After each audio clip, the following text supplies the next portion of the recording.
Começa agora, Descobrindo a Revista Espírita.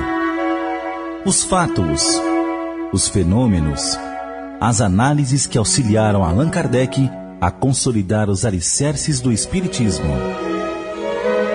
Descobrindo a Revista Espírita. Pesquisa e apresentação, Luiz Armando de Freitas Ferreira. No número de março de 1859 da Revista Espírita, Allan Kardec procura esclarecer dúvida levantada por correspondente da publicação em torno de questão moral, cuja resposta pode nos auxiliar a entender como surgem no organismo social, de vez em quando, casos de indivíduos canibais, outros dados ao esquartejamento ou decapitação dos corpos dos seus semelhantes, outros ainda a ocupações como açougueiros nos matadouros ou carrascos que executam as sentenças de morte deliberadas pelos critérios da justiça ou da religião, como se vê ainda em alguns países ou regiões da Terra.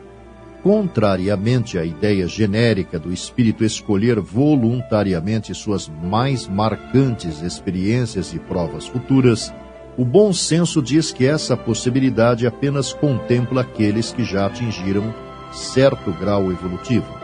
A maioria retorna às lides da nossa dimensão submetidos à inflexibilidade da lei de causa e efeito, ou seja, do determinismo capaz de impor ao infrator da citada lei as repercussões das suas ações, induzindo o seu progresso na escala evolutiva. Acompanhemos o raciocínio de Kardec. É evidente que um espírito já adiantado, como por exemplo o de um europeu esclarecido, não poderá escolher como via de progresso uma existência selvagem. Em vez de avançar, retrogradaria. Sabem, entretanto, que os próprios antropófagos não se encontram no último degrau da escala e que há mundos onde o embrutecimento e a ferocidade não têm analogia na Terra. Esses espíritos são ainda inferiores aos mais atrasados do vosso mundo. Vir, pois, entre os nossos selvagens é-lhes um progresso. Se não visam um ponto mais alto, é que sua inferioridade moral lhes não permite compreender um progresso mais completo. Só gradativamente pode o espírito progredir. Deve passar sucessivamente por todos os graus, de modo que cada passo à frente seja uma base para assentar um novo progresso. Ele não pode transpor de um salto a distância que separa o bárbaro da civilização, assim como o estudante não transporá, sem transições, do ABC à retórica. É nisto que vemos uma das necessidades da reencarnação, que é realmente segundo a justiça de Deus.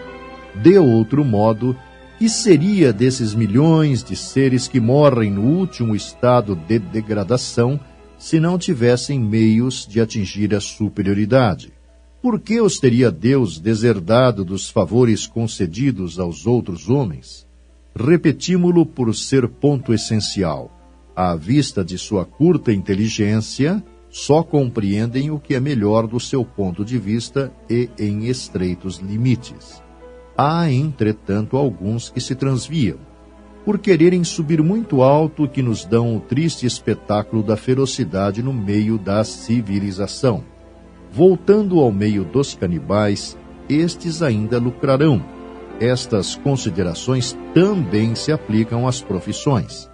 Elas oferecem evidente superioridade relativa para certos espíritos, e é neste sentido que devemos conceber a escolha por eles feita. Na mesma posição, elas podem ser escolhidas como expiação ou como missão, porque nenhuma existe na qual se não possa fazer o bem e progredir pela própria maneira de as exercer. Quanto a saber o que seria dessas profissões caso nenhum espírito as quisesse exercer, está respondida pelo fato. Desde que os espíritos que as alimentam vêm mais de baixo, não é para temer o desemprego. Quando o progresso social permitir a supressão do ofício do carrasco, desaparecerá o lugar, mas não os candidatos. Estes irão apresentar-se entre povos ou entre outros mundos menos adiantados. Como esclarece mensagem reproduzida no capítulo 3 do Evangelho segundo o Espiritismo, não são todos os espíritos encarnados na Terra que se encontram em expiação. Os espíritos em expiação aí estão, se assim nos podemos exprimir, como estrangeiros.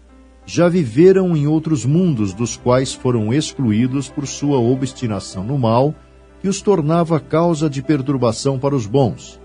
Foram relegados por algum tempo entre os espíritos mais atrasados, tendo por missão fazê-los avançar, porque trazem uma inteligência desenvolvida e os germes dos conhecimentos adquiridos. É por isso que os espíritos punidos se encontram entre as raças mais inteligentes, pois são estas também as que sofrem mais amargamente as misérias da vida por possuírem maior sensibilidade e serem mais atingidas pelos atritos do que as raças primitivas, cujo senso moral é mais obtuso.